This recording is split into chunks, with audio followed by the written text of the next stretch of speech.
Hello student, आज हम पढ़ने वाले हैं प्रश्नावली 7.1 का क्वेश्चन नंबर दूसरा, जो कि आज 3 क्वेश्चन करेंगे। आप लोग बढ़िया से समझिएगा और जितने भी बच्चे पिछले लेक्चर नहीं देखें जाकर देख लीजिए, ताकि आपको अच्छे से आज का क्वेश्चन समझ में आए। ठीक है, तो हम दूसरा क्वेश्चन सॉल्व करते हैं। दिया है ABCD एक चतुर्भुज है जिसमें AD बराबर BC और DAB कोण CBA के बराबर है। ठीक है, देखिए यहाँ पे आकृति 7.17। यहाँ पे आपको ये जो AD दिख रहा है, AD, ये जो AD है BC के बराबर है। यहाँ पे जो चिन्ह लगा है इसका मतलब होता है ये दूरी यहाँ से यहाँ तक की दूरी जो है AD की BC के इक्वल है, बराबर है। ठीक है, और DAB कोण CBA। अब एक चीज़ और देख लीजिए, यहाँ पे जो कोण बीच में रहता है, जो अंक बीच, जो नंबर यहाँ बीच में लिखा गया है, A यहाँ पे लिखा गया है बीच में, कोण DAB फिर बराबर CBA, यानी बीच में B है, तो जो बीच में है उसी को हम कोण मानते, उसी को कोण मानते हैं। यहाँ पे देखिए, अगर DAB है तो जो बीच वाला उसी को हम कोण मानते हैं। यहाँ पे DAB है तो बीच में A है तो A वाला कोण माना जाएगा। यहाँ पे CBA है तो C और BA, तो ये पूरा यहाँ से लेकर यहाँ तक का कोण माना जाएगा। यानी जब भी इस तरह से लिखा जाए तो आप समझ लीजिएगा कि जो बीच वाला नंबर होता है उसी को कोण माना जाता है। ठीक है, यानी A बराबर है B के, ठीक, इस यहाँ पे दिया गया है, और AD बराबर है BC के, ये दिया गया है। तो हमको सिद्ध करना है ABD सर्वांगसम BAC। ठीक, तो हम लिखेंगे यहाँ पे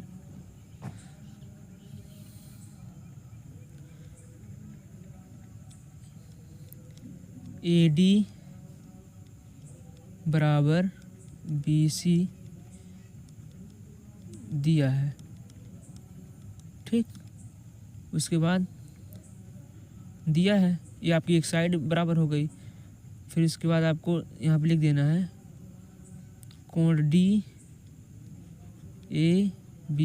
बराबर कोण CBA। ठीक है, ये भी दिया है आपका, कोण बराबर है। अब हम आपको इसको अलग अलग पार्ट में लिख लेते हैं ताकि आपको समझाने में आसानी समझ में आए कि कैसे क्यों बराबर हुआ। यहाँ पे देखिए, हमको बराबर करना है, यहाँ पे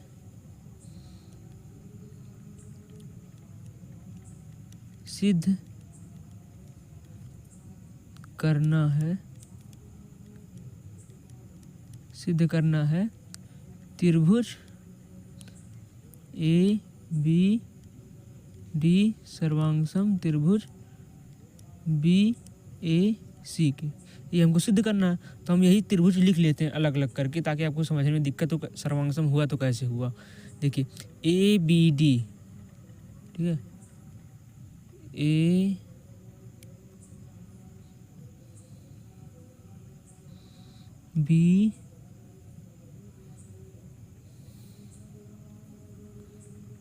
BAC, चलिए BAC बना लेते हैं, BAC बन गया है,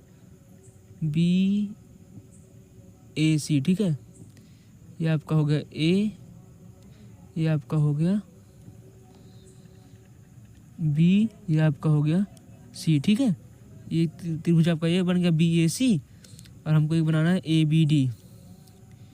यहाँ पे बना लेते हैं ABD।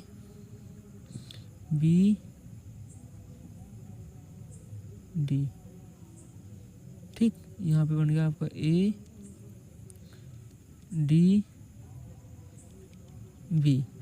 ये आपका दोनों त्रिभुज इसमें दिया है क्वेश्चन में, सर्वांगसम है, लेकिन कैसे है हमको यही सिद्ध करना है। ठीक है, यहाँ पे हमने लिख दिया सिद्ध करना है त्रिभुज ABD AB, ये वाला आपका कोण हो गया ABD, फिर त्रिभुज BAC, ये आपको सिद्ध करना है। ठीक है, तो हम सिद्ध करेंगे कि AD बराबर BC दिया है। AD बराबर BC कहाँ पे है? AD बराबर BC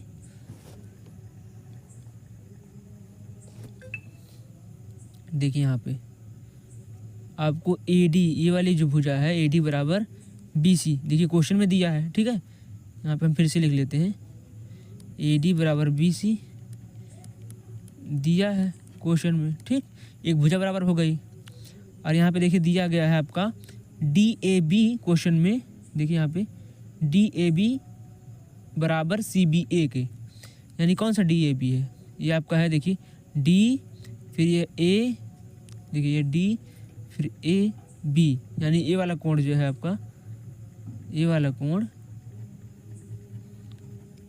किसके बराबर है, DAB कोण बराबर है CBA के। CBA कहाँ है आपका, यहाँ पे देखिए C है ये वाला, CBA के, यानी ये जो पूरा कोण है बड़ा सा ये वाला, ये बराबर है A के, इस वाले कोण के। ठीक है, तो यहाँ पर हम लिखेंगे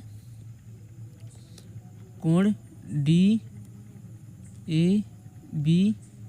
बराबर कोण CBA के। ठीक है, ये आपका बराबर है, दिया है, ये भी दिया है, दिया है। ठीक, दो चीज़ बराबर हो गया, क्या क्या, एक कोण बराबर हो गया, एक भुजा बराबर हो गया। ठीक, अब हम एक भुजा मुझे और बराबर करना होगा ताकि हम यस नियम से इसे हम सर्वांगसम कर सकें। ठीक है, तो यहाँ पे देख लीजिए आपका, यहाँ पे देखिए कॉमन क्या दिख रहा है आपको, देखिए यहाँ पे, यहाँ आपको कॉमन दिख रहा है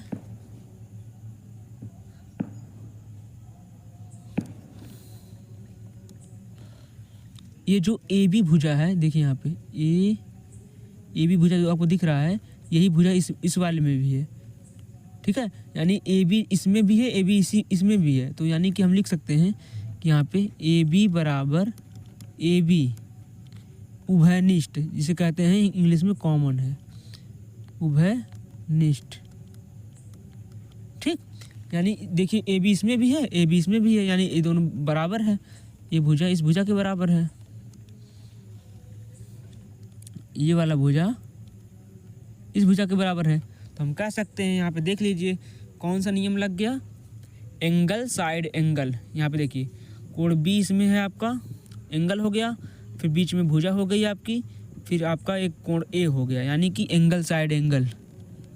ठीक है, इसमें भी हो गया आपका कोण, ये वाला कोण हो गया, फिर बीच में आपकी ये भुजा हो गई, फिर एक कोण हो गया, इस वाले में एक कोण हो गया, बीच में भुजा हो गई, एक कोण हो गया। तो आपको हम एक नियम हमने पढ़ाया था कि एंगल साइड एंगल नियम से ये दोनों क्या हो गए, सर्वांगसम हो गए।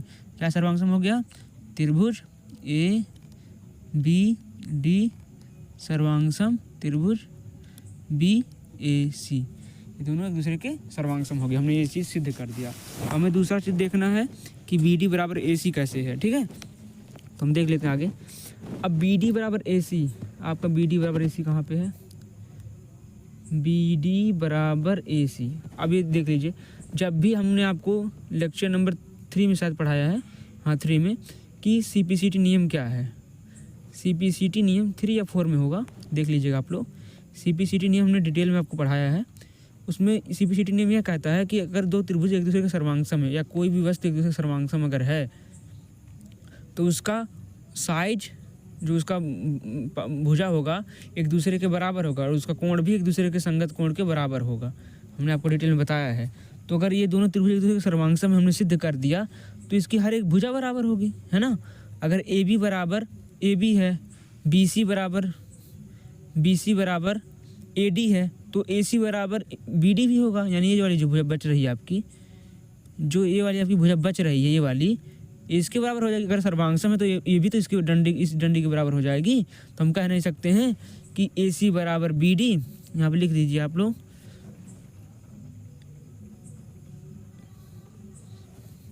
यहाँ पे आप लोग लिखेंगे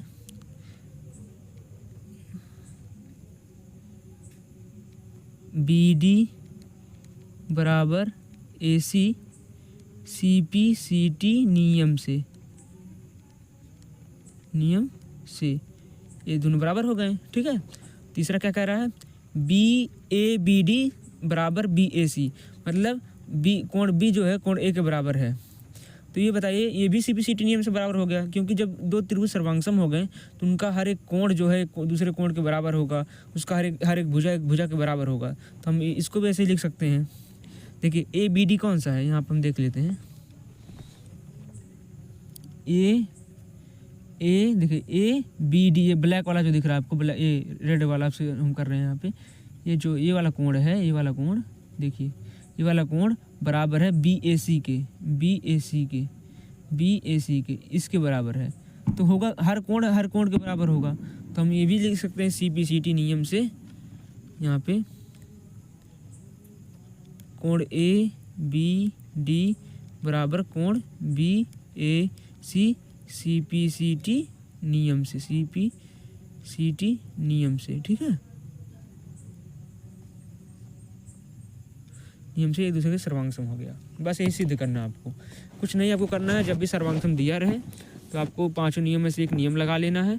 आप कुछ आपको तो मैक्सिमम एक से दो चीज़ दिया रहेगा क्वेश्चन में ही, तो उससे आप निकाल सकते हैं, और एक दो क्वेश्चन आप खुद से सॉल्व वहाँ से कर सकते हैं। आपका सर्वांगसम हो गया। और जब भी दो वस्तु एक दूसरे के सर्वांगसम हो जाते हैं तो आप क्या नाम है उसका हर एक भुजा हर एक कोण बराबर हो जाता है, तो आप लिख सकते हैं वहाँ पे CPCT नियम से ये चीज़ इस चीज़ के बराबर है। देखिए यहाँ पे हमने एक चीज़ सर्वांगसम कर दिया पहला वाला। अब दो जो क्वेश्चन दिया था BD बराबर AC और ABD बराबर BAC, ये तो CPCT नियम से वैसे ही बराबर हो गया। तो हम ये लगा सकते हैं क्वेश्चन को देखिए, लगाने के कई तरीके हैं। आप बस कॉन्सेप्ट को समझिए और अपने तरीके से लगाने की कोशिश करिए। ऐसा ही नहीं कि मैंने जिस तरह से लिखा उसी तरह से आप भी लिख सकते हैं, या कहीं आपको छोटा शॉर्ट में लिखा गया है, कहीं आपको बहुत बड़ा में लिखा गया है, सब वही एक ही चीज़ है, बस लगाने का तरीका अलग अलग है। बस आपको कॉन्सेप्ट समझ में आना चाहिए बस, और कुछ नहीं।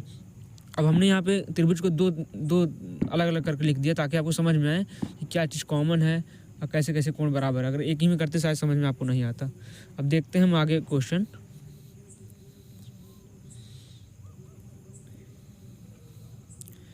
देखिए आपका तीसरा क्वेश्चन है, एक रेखाखंड AB पर AD और BC दो बराबर लंब रेखाखंड हैं। देखिए आकृति 7.18 दर्शाइए कि CD रेखाखंड AB को समद्विभाजित करता है। देखिए यहाँ पे सर्वांगसम नहीं कहा करने के लिए, बस यही कहा कि जो हमारा AB रेखा है वो BD CD जो है उसे आधे आधा करके काट रहा है, समद्विभाजित कर रहा है। समद्विभाजित का मतलब होता है आधा आधा करना, ठीक है। तो हम कैसे निकालेंगे, तो हमें सबसे पहले इसे सर्वांगसम करना पड़ेगा। अगर ये दोनों त्रिभुज एक के सर्वांगसम है तो इजीली जो है कि बिल्कुल जितना जो दूरी उसकी होगी उस रेखा का, जितना बड़ा वो होगा उतना बड़ा ये भी होगा। तो यहाँ पे लगाएंगे हम इसको, देखिए लिखेंगे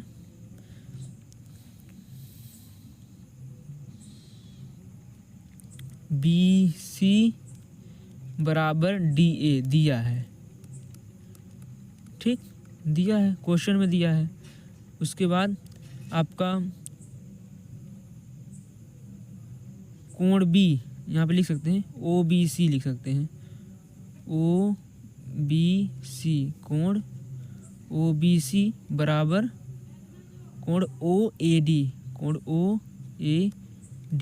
ठीक है 90 डिग्री दिया है, ये भी दिया है 90 डिग्री, ठीक है।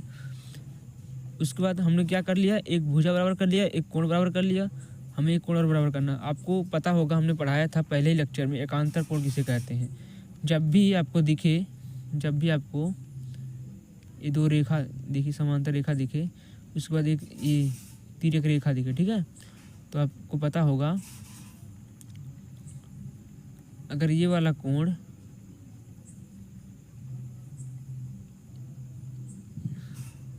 इस कोण के बराबर है संगत कोण के हिसाब से, और शीर्षाभिमुख कोण के हिसाब से ये वाला इस कोण के बराबर है, तो हम कह सकते हैं कि ये वाला कोण यक्ष है अगर, तो ये भी यक्ष होगा एकांतर कोण के हिसाब से। संगत कोण कहता है जहाँ पे ये है यक्ष यहाँ पे है तो नीचे भी यक्ष होगा, और शीर्षाभिमुख कोण कहता है इसका अपोजिट वाला। और जब ये कोण इस कोण के बराबर है, ये कोण इस कोण के बराबर है, तो हम कह सकते हैं ये कोण इस कोण के बराबर है। आपको पहले लेक्चर में आपको मिल जाएगा डिटेल में इसका एक्सप्लेनेशन, वहाँ पे देख लीजिएगा। तो हम यहाँ पे लिख लेंगे ये जो कोण है आपका ये वाला, यहाँ पे मान लीजिए थीटा है अगर, तो यहाँ पर भी थीटा होगा एकांतर कोण से। तो हम यहाँ पे लिखेंगे कोण OCB बराबर कोण ODA एकांतर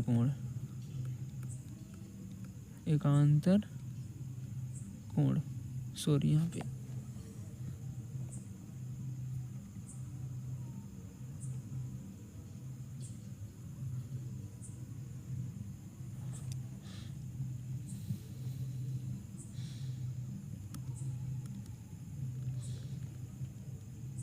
एकांतर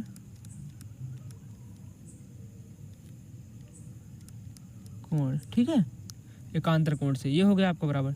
अब यहाँ पे देखिए क्या क्या बराबर हो गया आपका, एक हो गया आपका भुजा बराबर, ठीक है,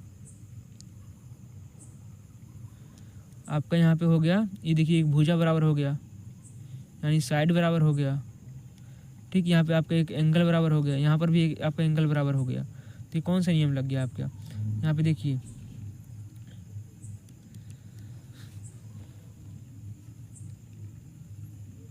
ये देखिए 90 डिग्री यहाँ पे है, ठीक, थीटा यहाँ पे, यानी ये कोण हो गया बराबर, कोण, फिर ये उसके बीच वाला भुजा, फिर कोण, यहाँ पे देखिए ये आपका 90 डिग्री कोण है बराबर हो गया, ये थीटा यहाँ पे, थीटा यहाँ पे, ये थीटा, बीच में भुजा, यानी हम कह सकते हैं क्या नाम है, एंगल साइड एंगल नियम से ये जो है कि सर्वांगसम हो गए एक दूसरे के। कौन सा त्रिभुज, ये दोनों त्रिभुज एक दूसरे के सर्वांगसम हो गए, और जब एक दूसरे के सर्वांगसम हो गया लिखेंगे कोण, त्रिभुज ले लेते हैं, त्रिभुज O B C सर्वांगसम O A D के। जब भी दो त्रिभुज एक दूसरे के सर्वांगसम हो गया तो उसका हर एक भुजा बिल्कुल बराबर बराबर होगा। तो यहाँ पे देख लेंगे हम, अगर ये वाला त्रिभुज, ये वाली ये क्या नाम है, ओ बी जो रेखा आपको दिख रही है, ओ बी,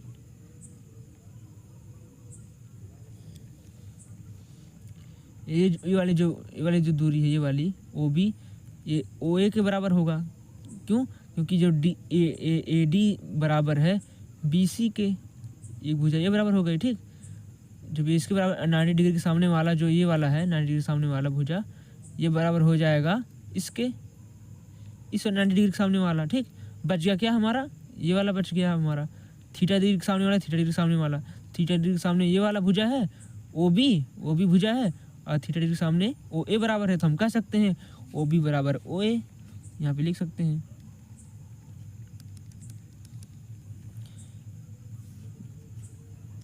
ओ बी बराबर ओ ए, बराबर हो गया कि नहीं, ओ बी बराबर हो गया। तो यही उसमें हमको कहा था कि सिद्ध कीजिए ए बी क्या नाम है, सी डी रेखाखंड ए बी को समद्विभाजित करता है। तो सिद्ध हो गया, जब ये दोनों ओ बी बराबर ओ ए है, तो यानी कि समद्विभाजित का मतलब होता है सी डी जो रेखा है इस तरह से खींचा गया है, सी डी ओ पर एक बिंदु इस तरह से खींचा गया है कि जो है कि इसको दो बराबर भागों में बांट रहा है, जो कि है ओ बी बराबर ओ ए। तो ये हो गया आपका सिद्ध कि क्या नाम है, यहाँ पे लिख सकते हैं सी डी रेखा ओ बी को, C D Rekha A B को समद्विभाजित करता है,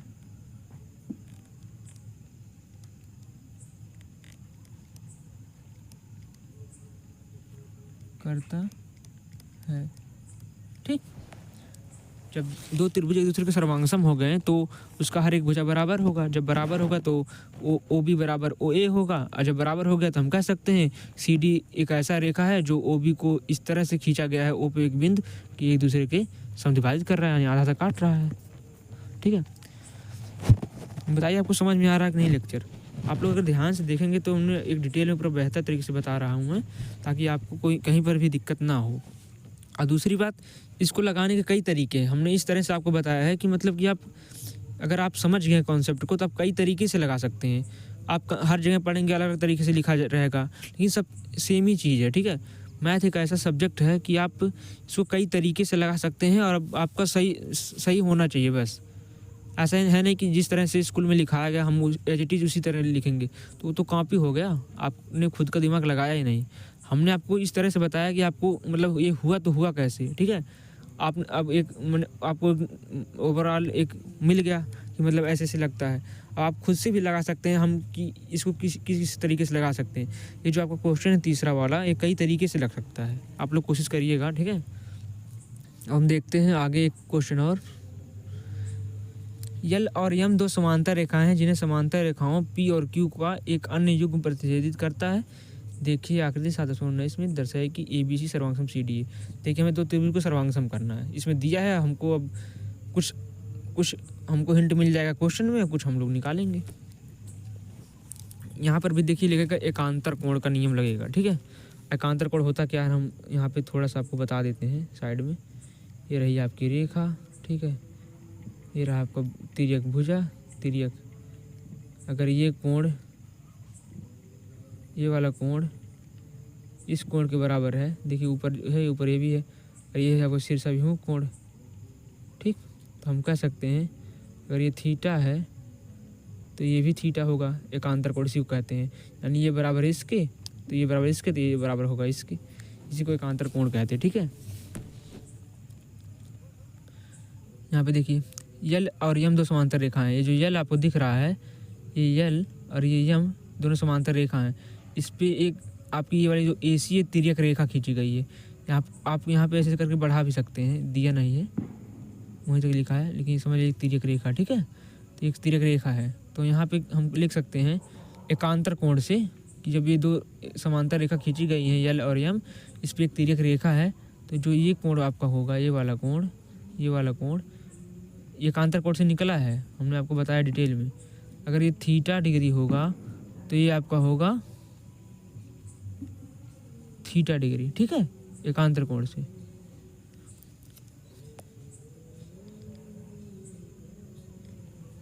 और अगर ये हो गया, और इसमें आपको दिया गया है P और Q एक, ठीक है।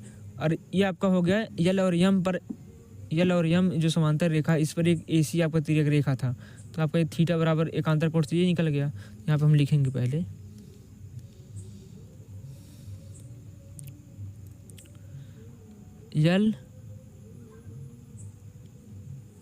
यल और यम समांतर रेखा हैं, यल और समांतर रेखा हैं। AC यल यम पर AC तिर्यक रेखा है, ठीक है, तिर्यक रेखा है, AC तिर्यक रेखा है।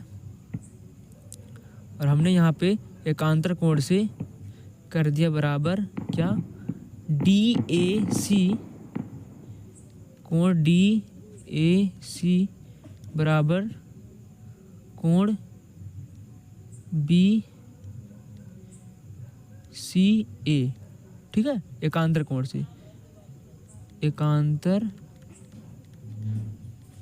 कोण से, ठीक।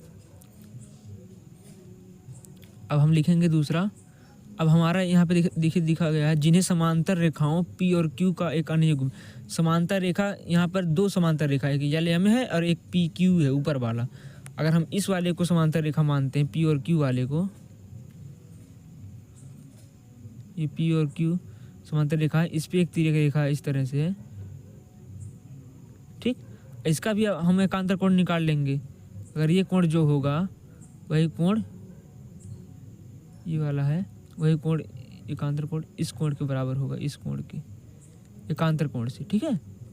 पहले हम निकालेंगे संगत कोण इसका, ये वाला होगा नीचे वाला, फिर ये होगा शीर्षाभिमुख कोण, और शीर्षाभिमुख कोण जो होता है ये इसमें एकांतर कोण आ जाता है, ठीक है। तो ये होगा आपका, मान लीजिए ये है अल्फा, ये कोण अगर आपका अल्फा है एकांतर कोण से, तो ये कोण होगा आपका ये अल्फा, ठीक है। तो हम लिखेंगे यहाँ पे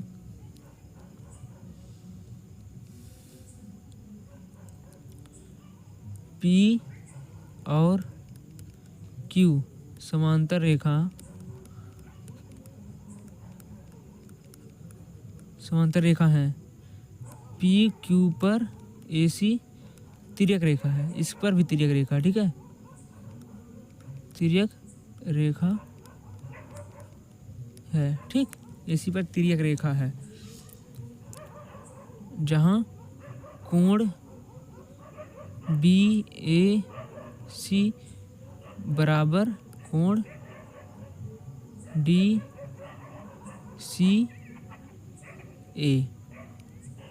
ठीक है, एकांतर कोण। दो कोण बराबर हो गया।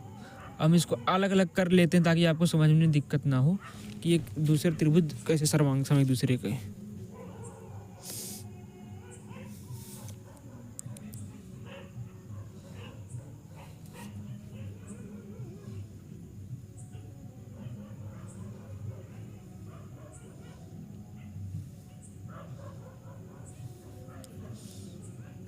देखिए A B C, A B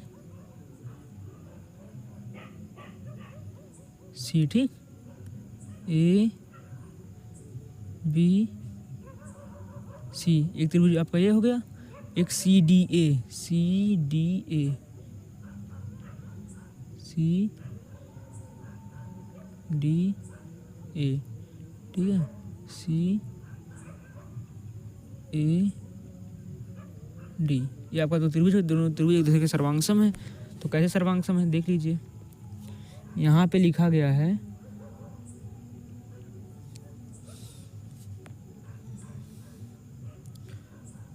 ये जो आपका ए बी सी है, यहाँ पे अल्फा कोण है, हमने अल्टरनेट एंगल से निकाल लिया एकांतर कोण से, ठीक है। और इस वाले में सी वाला है एकांतर कोण अल्फा, ठीक। और इस वाले में आपका सी है थीटा, ये आपका है थीटा डिग्री। इसमें ऊपर क्या है, ये वाले में थीटा डिग्री ये है, ठीक। दो कोण बराबर हो गया। देखिए यहाँ पर भी अल्फा है, यहाँ पर भी अल्फा, यहाँ पर भी थीटा, यहाँ पर भी थीटा, ठीक है। अब हमें एक भुजा बराबर करना होगा, तब हम निकाल सकते हैं एंगल साइड से। अब देखिए इसमें कौन सा भुजा कॉमन आपको दिख रहा है, इस वाले त्रिभुज में ए बी सी और ए सी डी में कौन सा भुजा कॉमन दिख रहा है। देखिए यहाँ पे दिख रहा है कॉमन भुजा ए सी बराबर ए सी। देखिए यहाँ पर भी ए सी है, यहाँ पर भी ए सी है, तो इसको कह सकते हैं ये जो ए सी भुजा है ये ए सी के बराबर है। तो हम यहाँ पे लिखेंगे